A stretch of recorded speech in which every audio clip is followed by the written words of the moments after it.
Bayangkan, ini AFC yang citranya turun karena adanya kasus mafia. Lalu tiba-tiba, AFC datang membawa sebuah ide besar. Namanya AFC Nations League. Sebuah turnamen baru, sebuah janji perubahan, sebuah sistem yang katanya akan membuat sepak bola Asia lebih adil, lebih kompetitif, dan lebih menguntungkan. Tapi pertanyaannya satu, apakah ini benar-benar peluang emas untuk Indonesia? Atau justru ladang uang baru yang hanya menguntungkan segelintir elit? Mari kita bongkar pelan-pelan. Simak faktanya hingga selesai.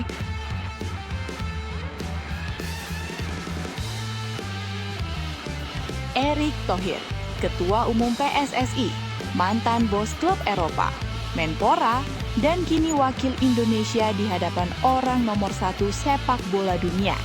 Ya, Erick Thohir terbang ke Doha, Qatar. Bukan untuk liburan, bukan untuk nonton bola, tapi memenuhi undangan resmi FIFA.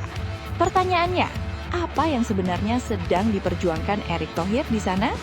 Apakah ini murni demi timnas Indonesia? Atau ada agenda lain yang lebih besar? Mari kita bongkar satu persatu. Tonton hingga selesai. Serta beberapa berita timnas Indonesia hari ini. Selengkapnya hanya di Zona Timnas Indonesia.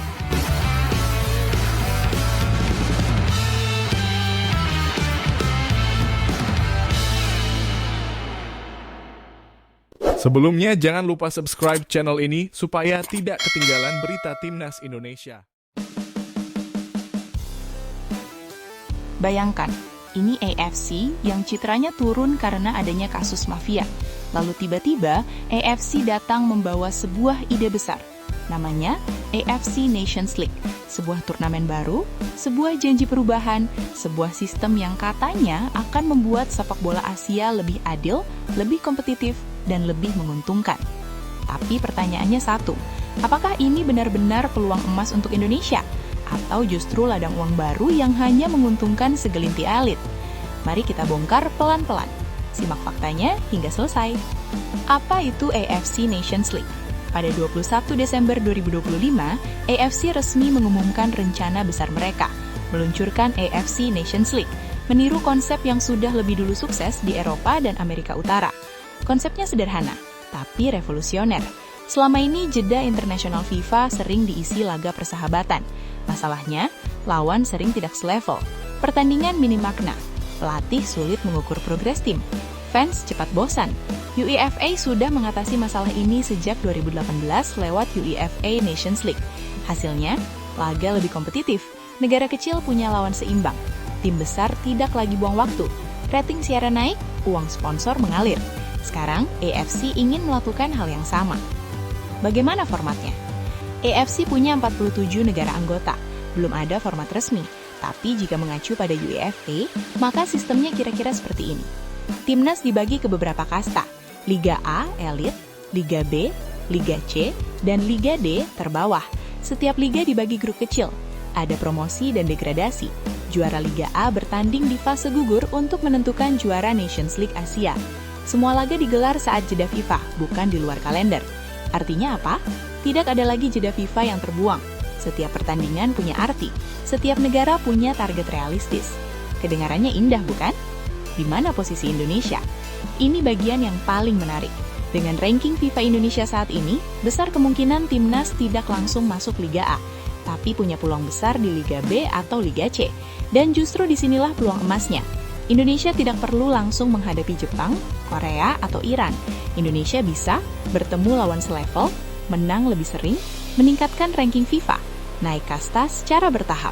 Ini jalur pembangunan timnas yang logis, bukan instan tapi berkelanjutan. Sekarang kita bicara uang, karena jujur saja di sepak bola modern, uang itu segalanya. Jika dikelola dengan benar, Nations League bisa memberi Indonesia 1. Pendapatan hak siar. Lebih banyak laga kompetitif sama dengan lebih banyak penonton. Lebih banyak penonton sama dengan nilai juara naik. 2. Sponsor dan iklan. Turnamen resmi AFC lebih menarik bagi sponsor ketimbang laga uji coba biasa. 3. Matchday revenue. Jika Indonesia jadi tuan rumah, tiket, merchandise, aktivasi brand. 4. Nilai jual pemain. Pemain timnas tampil rutin di laga kompetitif sama dengan nilai pasar naik. Ini bukan mimpi, ini sudah terjadi di Eropa. Tapi disinilah kontroversinya. Sekarang kita masuk ke bagian yang jarang dibahas. Bagian yang sering dibisikkan tapi jarang diucapkan keras-keras. Apakah semua uang ini benar-benar akan sampai ke federasi dan timnas atau berhenti di meja-meja elit? AFC bukan lembaga yang bersih dari kontroversi.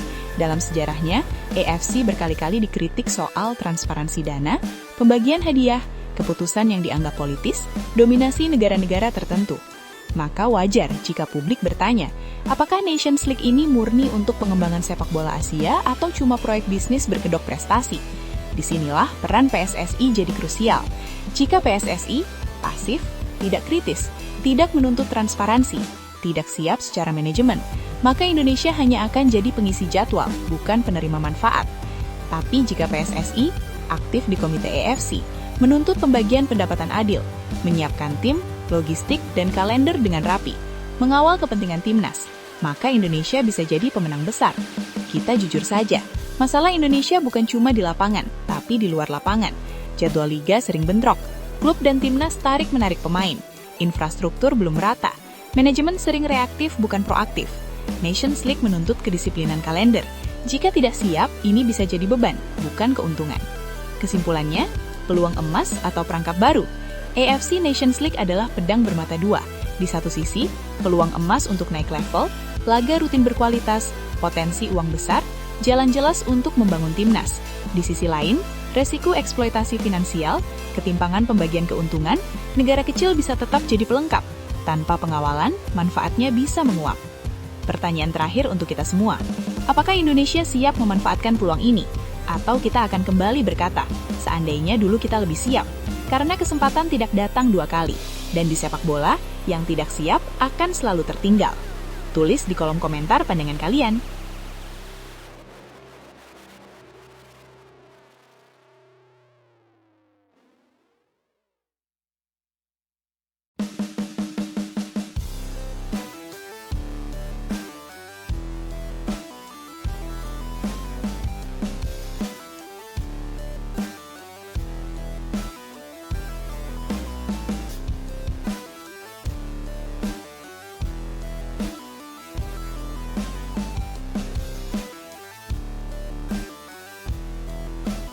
Erick Thohir, Ketua Umum PSSI, mantan bos klub Eropa, Menpora, dan kini wakil Indonesia di hadapan orang nomor 1 sepak bola dunia. Ya, Erick Thohir terbang ke Doha, Qatar. Bukan untuk liburan, bukan untuk nonton bola, tapi memenuhi undangan resmi FIFA. Pertanyaannya, apa yang sebenarnya sedang diperjuangkan Erick Thohir di sana? Apakah ini murni demi timnas Indonesia? Atau ada agenda lain yang lebih besar? Mari kita bongkar satu persatu. Tonton hingga selesai. Undangan FIFA, tanda kehormatan atau sekedar seremoni? Lewat unggahan Instagram pribadinya, Erick Thohir mengungkap bahwa dirinya berada di Doha, Qatar. Alasannya jelas, undangan langsung dari FIFA. Dan bukan sembarang pertemuan. Erick Thohir bertemu langsung dengan Presiden FIFA, Gianni Infantino. Ini penting, karena tidak semua ketua federasi di Asia bisa dengan mudah duduk satu meja dengan Presiden FIFA. Ini bukan acara umum, ini pertemuan elit. Pertanyaannya, kenapa Indonesia? Kenapa Erick Thohir? Dalam pertemuan tersebut, Erick Thohir menyampaikan terima kasih kepada Gianni Infantino. Alasannya, Indonesia resmi ditunjuk sebagai tuan rumah FIFA Series 2026. Turnamen ini akan digelar pada 23-31 Maret 2026 dan diikuti 4 negara dari berbagai konfederasi. Secara kasat mata, ini terdengar luar biasa. Indonesia bukan cuma ikut turnamen, Indonesia dipercaya menjadi tuan rumah. Artinya, dunia datang ke Indonesia. Media internasional meliput, stadion digunakan. Nama Indonesia naik kelas. Tapi disinilah pertanyaan kritis muncul. Apakah Indonesia sudah benar-benar siap? Atau FIFA sedang menguji Indonesia sebelum memberi kepercayaan lebih besar? Sejak menjabat Ketum PSSI, Erick Thohir sering dipuji karena akses internasional luas, relasi kuat dengan elit sepak bola dunia, berani bicara langsung dengan FIFA dan AFC, Indonesia tak lagi dianggap anak bawang. Namun kritik juga tidak sedikit, sebagian publik bertanya, apakah hasil di lapangan sebanding dengan aktivitas di luar lapangan? Pertemuan dengan Infantino ini memperkuat satu hal. Erick Thohir serius memainkan diplomasi sepak bola. Dan di era modern, sepak bola bukan cuma soal skor, tapi juga soal politik, kepercayaan, dan jaringan global. Salah satu poin paling penting dari pertemuan ini sering luput dari perhatian publik. FIFA resmi memasukkan ASEAN Cup 2026 ke dalam kalender FIFA Matchday. Kelihatannya sepele, tapi dampaknya sangat besar. Karena selama ini masalah klasik timnas Indonesia adalah klub menolak melepas pemain. Pemain diaspora sulit dipanggil. Turnamen regional dianggap tidak penting. Dengan status FIFA Matchday, klub wajib melepas pemain. Poin FIFA dipertaruhkan. Turnamen jadi serius. Pemain tidak setengah-setengah. Ini perubahan struktural, bukan kosmetik. Untung untuk timnas, tapi siapa yang paling diuntungkan? Sekarang kita masuk ke bagian yang sensitif. Ketika Indonesia dapat tuan rumah FIFA Series, turnamen ASEAN berstatus FIFA, perhatian langsung dari Presiden FIFA. Pertanyaannya, siapa yang paling diuntungkan? Timnas, pemain, publik, atau elit sepak bola? Kita tidak bisa menutup mata. Turnamen internasional sama dengan uang besar. Hak siar, sponsor, logistik, dan proyek.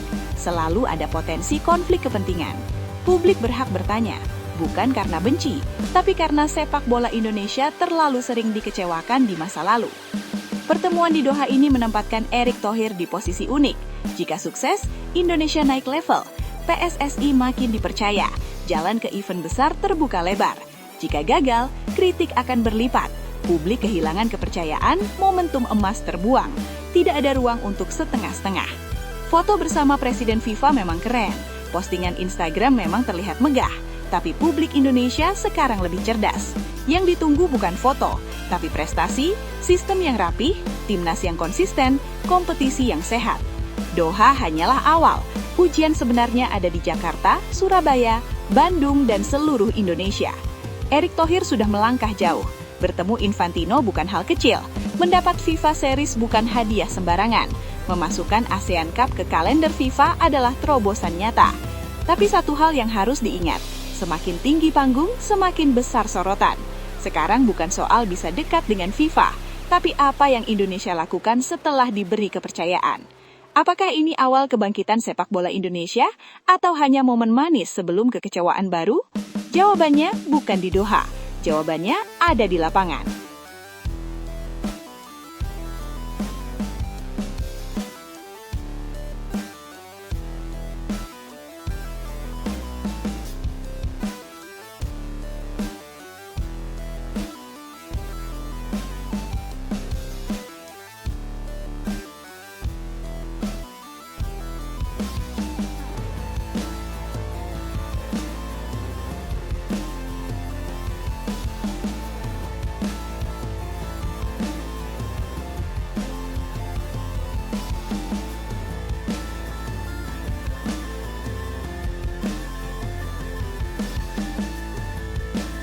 Alhamdulillah, Indonesia jadi juara umum sejati di SEA Games, ajang olahraga paling bergengsi di Asia Tenggara.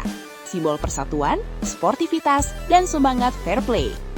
Namun di balik gemerlap panggung megah itu, tersimpan cerita yang tidak semua orang berani bicarakan.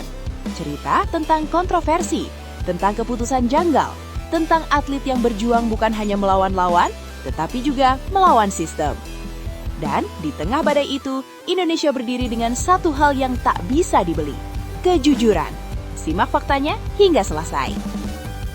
SEA Games di Thailand dibuka dengan kemegahan luar biasa.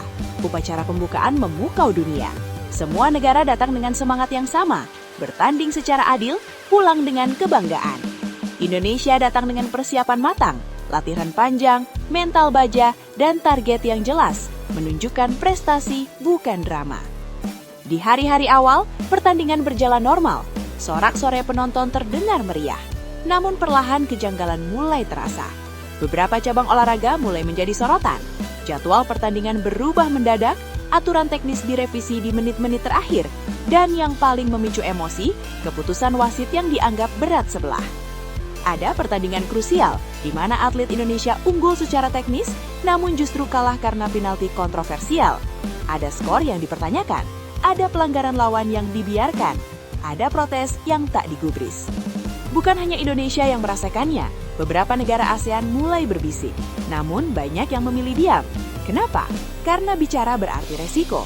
Karena melawan tuan rumah bukan perkara mudah. Di tengah situasi panas itu, Indonesia justru menunjukkan sikap yang jarang terlihat. Tidak ada keributan berlebihan, tidak ada aksi walkout, tidak ada drama berujung sanksi.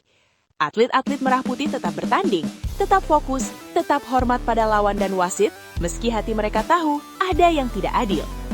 Seorang pengamat olahraga Asia Tenggara mengatakan, Indonesia datang bukan hanya membawa kekuatan fisik, tetapi juga karakter. Mereka mungkin tidak selalu diuntungkan, tetapi mereka konsisten menjaga sportivitas. Inilah momen di mana arti juara mulai berubah makna. Beberapa pertandingan penentuan medali menjadi titik balik. Keputusan kontroversial di laga-laga penting langsung memengaruhi klasemen akhir. Medali emas berpindah tangan, harapan juara umum berubah arah. Media sosial meledak, rekaman pertandingan dianalisis ulang, perbandingan keputusan wasit bermunculan, tagar protes membanjiri timeline. Bukan hanya dari Indonesia, tetapi dari atlet, jurnalis, dan penonton dari berbagai negara. SEA Games yang seharusnya menjadi pesta persahabatan berubah menjadi panggung perdebatan besar. Puncak ketegangan terjadi ketika seorang pejabat tinggi olahraga dari Filipina dalam konferensi pers imajiner menyampaikan kritik tajam yang mengejutkan banyak pihak. Dengan nada tegas, ia berkata, SEA Games seharusnya menjadi panggung keadilan, bukan keuntungan sepihak. Ketika tuan rumah terlalu sering diuntungkan oleh keputusan teknis yang janggal, maka semangat olahraga itu sendiri dipertanyakan. Ruangan menjadi hening. Ia melanjutkan, banyak negara memilih diam demi diplomasi, tapi kekecewaan atlet itu nyata. Kami berhutang pada mereka untuk bersuara. Lalu kalimat yang paling menyentuh, kejujuran Indonesia patut dihormati. Mereka bertanding tanpa skenario, tanpa rekayasa. Pernyataan itu menyebar cepat, menjadi perbincangan seluruh Asia Tenggara. Menjelang upacara penutupan, atmosfer terasa berbeda. Beberapa kontingen tidak lagi merayakan hasil akhir, senyum terasa dipaksakan, tepuk tangan terdengar hambar. Di tribun, sorak-sorai mulai tergantikan bisik-bisik. SEA Games memang akan selesai, tetapi rasa kecewa tidak ikut pulang. Indonesia pulang dengan kepala tegak. Indonesia mungkin tidak dinobatkan sebagai juara umum secara resmi, namun ada hal yang tidak tercatat di tabel medali. Martabat, integritas, dan kepercayaan publik. Para atlet Indonesia pulang bukan sebagai pecundang, melainkan simbol ketulusan olahraga. Mereka menang tanpa manipulasi, kalah tanpa drama, dan tetap menjaga nama bangsa. Bagi banyak orang, inilah arti juara yang sebenarnya. SEA Games di persimpangan sejarah. Kontroversi ini menjadi alarm keras bagi Federasi Olahraga ASEAN. Tanpa transparansi, tanpa keadilan, kepercayaan publik akan runtuh. Banyak pihak kini menyerukan evaluasi total sistem penyelenggaraan, penunjukan wasit yang independen, penghapusan keuntungan berlebih bagi tuan rumah. SEA Games harus kembali ke esensinya. Pesan terakhir, SEA Games telah berakhir, lampu stadion telah padam. Namun satu pesan terus bergema, olahraga tanpa kejujuran hanyalah panggung kosong tanpa makna. Dan di tengah segala kegaduhan itu, Indonesia telah menunjukkan kepada Asia Tenggara bahwa juara sejati bukan hanya soal emas dan peringkat, tetapi soal berani jujur ketika yang lain memilih diam.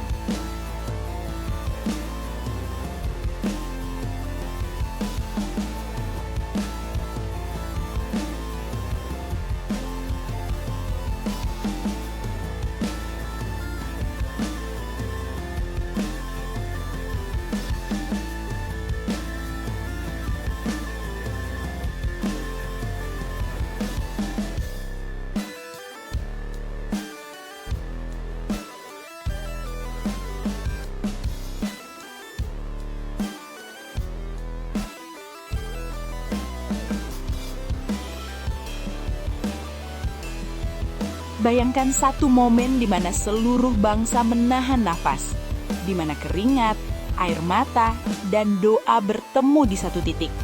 Dan di sanalah sejarah akhirnya ditulis. SEA Games 2025 bukan sekadar turnamen. Bagi Timnas Futsal Indonesia, ini adalah panggung pembuktian. Panggung untuk mengakhiri penantian panjang. Panggung untuk menjawab satu pertanyaan besar. Kapan Indonesia benar-benar berjaya di futsal Asia Tenggara? Dan jawabannya datang dengan cara yang luar biasa. Tonton hingga selesai. Penantian panjang yang akhirnya berakhir. Sejak futsal putra pertama kali dipertandingkan di SEA Games tahun 2007, satu nama selalu mendominasi, Thailand. Dari edisi ke edisi, medali emas seolah menjadi milik mereka. Indonesia berkali-kali mencoba, mendekat lalu terhenti, berjuang lalu harus puas. Bukan karena kurang semangat, bukan karena kurang bakat, tapi karena futsal adalah soal proses panjang. Dan tahun 2025, proses itu akhirnya matang. Timnas Futsal Indonesia datang ke SEA Games 2025 tanpa status favorit utama. Tekanan justru lebih banyak diarahkan ke Thailand sebagai Raja Futsal Asia Tenggara.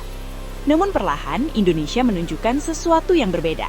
Permainan lebih rapi, pertahanan lebih disiplin, serangan lebih tajam, dan yang paling terasa, mental yang jauh lebih kuat. Di balik semua itu, ada satu sosok penting yang memegang kendali, Hector Souto. Bagi Hector Souto, futsal bukan sekadar strategi di papan taktik. Futsal adalah tentang kebersamaan, tentang kepercayaan, dan tentang kesabaran. Ia datang membawa filosofi sederhana, berproses bukan instan, membangun tim bukan hanya pemain. Latihan keras, disiplin tinggi, dan satu nilai yang selalu ia tanamkan. Kita adalah satu keluarga. Nilai inilah yang menjadi fondasi saat Indonesia menghadapi laga paling menentukan. Sebelum pertandingan terakhir, situasi klasemen benar-benar tidak menguntungkan Indonesia. Lawan terakhir adalah Thailand, tuan rumah, didukung puluhan ribu supporter fanatik. Thailand hanya butuh hasil imbang. Indonesia wajib menang. Tekanan mental sepenuhnya ada di kubu merah putih. Satu kesalahan kecil bisa menghancurkan mimpi emas. Arena pertandingan bergemuruh. Sorakan supporter Thailand mengguncang ruangan. Setiap sentuhan pemain Indonesia disambut teriakan tekanan. Di atas kertas, ini adalah situasi paling sulit. Namun, justru disinilah karakter sejati diuji. Peluit awal dibunyikan, dan sejak detik pertama, Indonesia tidak menunjukkan rasa gentar sedikit pun. Mereka bermain tenang, sabar membangun serangan, rapat saat bertahan. Thailand mencoba menekan, namun justru Indonesia yang lebih efektif. Gol pertama tercipta, bukan hanya mengubah skor, tetapi juga mengubah psikologi pertandingan. Thailand mulai gelisah, Indonesia semakin percaya diri. Gol demi gol tercipta, setiap serangan Indonesia terasa berbahaya, setiap peluang dimaksimalkan. Skor terus menjauh, 2-1, 3-1, hingga akhirnya 6-1. Angka yang sulit dipercaya, angka yang mematahkan dominasi, angka yang mengubah sejarah. Di hadapan pendukung Thailand, Indonesia tampil perkasa. Saat peluit panjang dibunyikan, segalanya pecah. Pemain berjatuhan ke lantai. Ada yang menangis, ada yang berteriak, ada yang hanya terdiam tak percaya apa yang baru saja mereka lakukan. Timnas Futsal Indonesia juara SEA Games 2025, medali emas pertama dalam sejarah. Hector Souto berdiri di pinggir lapangan dengan mata berkaca-kaca. Baginya, ini bukan hanya soal kemenangan. Ini adalah tentang mimpi yang menjadi nyata. Ia berkata, "Saya pikir ini adalah momen yang luar biasa bagi futsal Indonesia. Saya sangat beruntung memiliki kesempatan untuk memimpin para pemain dan staf ini." Lalu ia menambahkan sesuatu yang lebih dalam. "Kami benar-benar satu keluarga, dan kami mewakili impian banyak anak muda Indonesia yang ingin bermain futsal." Kalimat itu bukan sekedar ucapan. Itu adalah cerminan perjalanan mereka. Souto juga menyoroti betapa beratnya tantangan melawan Thailand. Bermain melawan Thailand di hadapan pendukung mereka selalu menjadi tantangan besar. Namun, kunci kemenangan ada pada satu hal. Para pemain tetap tenang, fokus, dan menjalankan rencana permainan dengan sangat baik. Ketenangan itulah yang membedakan. Kepatuhan pada strategi itulah yang mengantar emas. Medali emas ini bukan hanya milik pemain, bukan hanya milik pelatih, tetapi milik seluruh rakyat Indonesia. Milik anak-anak yang bermain futsal di gang sempit, milik pelatih-pelatih daerah yang tak pernah menyerah, milik semua yang percaya bahwa Indonesia bisa. Kemenangan ini bukan garis akhir, justru ini adalah titik awal. Era baru futsal Indonesia telah dimulai. Harapan untuk bersaing di Asia semakin terbuka. Mimpi untuk melangkah ke level dunia kini terasa lebih dekat. Dengan fondasi yang kuat, mental juara, dan kebersamaan yang terjaga, Indonesia tidak lagi sekadar peserta. Indonesia adalah penantang serius. SEA Games 2025 akan selalu dikenang sebagai momen di mana dominasi runtuh, sebagai momen di mana keberanian mengalahkan tekanan, sebagai momen di mana Indonesia menulis sejarahnya sendiri. Dan di balik semua itu, ada satu pesan yang menggema. Ketika proses dijalani dengan jujur dan sabar, hasil besar hanya soal waktu. Indonesia telah membuktikannya, dan sejarah akhirnya berpihak pada Merah Putih.